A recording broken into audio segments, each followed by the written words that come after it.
In Thailand, probably different from the other country in the world, probably like China, because where the urban development growing very fast, like more than up to 55% or 50% or something like that. But in Thailand, our urban area growing a little bit slowly. We talk about 18%. It's quite low, right, as compared to the other, and it's growing up very slowly. We expected in the next 30 years, it would be up to maybe close to 50%. That a little faster as compared to the past. But in the past, why our migration contributed to the urban not very much like in the other countries. That's because we have very large rural areas. Right now we still have like 38% of our 66 million people living in the rural area. We still have very large size of land. So that's why our urban city is quite small relative to the size of land actually occupied by farmers and farming and things like that. So when people move to the city, they don't tend to stay there for a long time.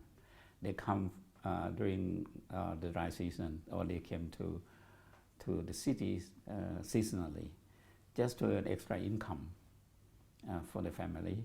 And then once they come to the growing season, they come back home and do the planting, waiting for the crops to be harvested, and then they come back looking for job again. But it depends on the region. Some of the region are growing more than the other. For example, in Thailand, we call the primate city. Bangkok is a primate city for quite some time. It's still there. Now they're even expanding a little bit more, to metropolitan areas, another 5 surrounding provinces. Also, the government has had a kind of long-term development in the eastern part of the country that we call the eastern seaboard, where the seaport is there. So most of the real sector, manufacturing sector developed in that area.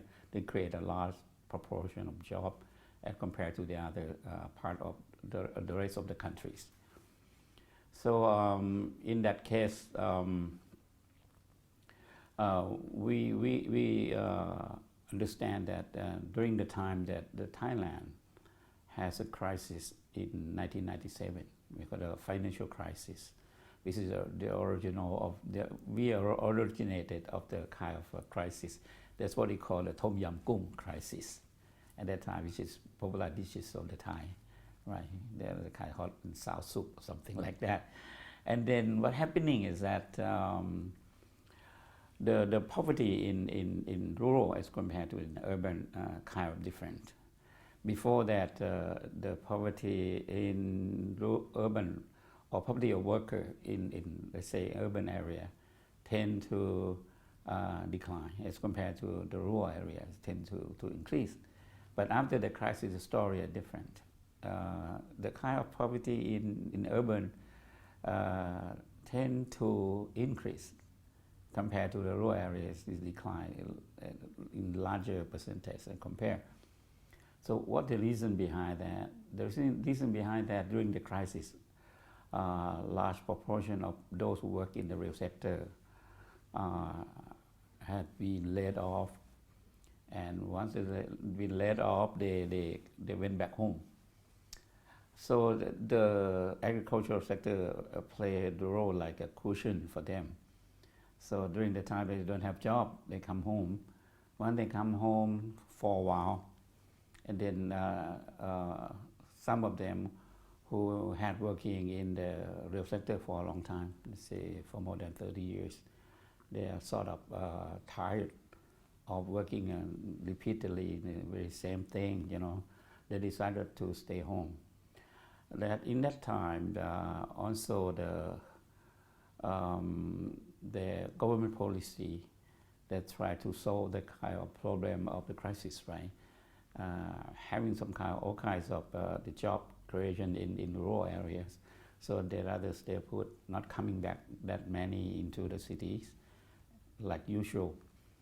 And then they began to like the kind of rural life again, and stay there, not coming back. And for urban people, some of those who return to the rural area, once they don't have any saving anymore, they ran out of saving, and tend to be a burden for their family. So they come back again to urban areas. And then now, because they are old, it's very difficult to find jobs. So they live with what we call subcontract job, or rather we call the work in informal sector, where they don't have security, that the good security, they don't have very good of the welfare or things like that. So that's why the number of the poor urban increasing, because they cannot get a permanent job after they return home and coming back after the crisis. While people in the rural area, they enjoy life, and then they work in income generating activities that provided by the government, as well as having experiences from town, their skill, things like that, learn from town, help them to create some kind of rural enterprises, meaning that they can be a new entrepreneur. If they used to work with a factory, they would return home with the ideas of what they used to be doing in that kind of factory. Let's say in ready-made garment, they create their own home kind of homework. They get the kind of order from the factory and then doing in the house. So the thing is considered as very called rural enterprises, right? So rural enterprise growing, and then they are able to stay in the rural area without having to go away to the town, city like they used to be.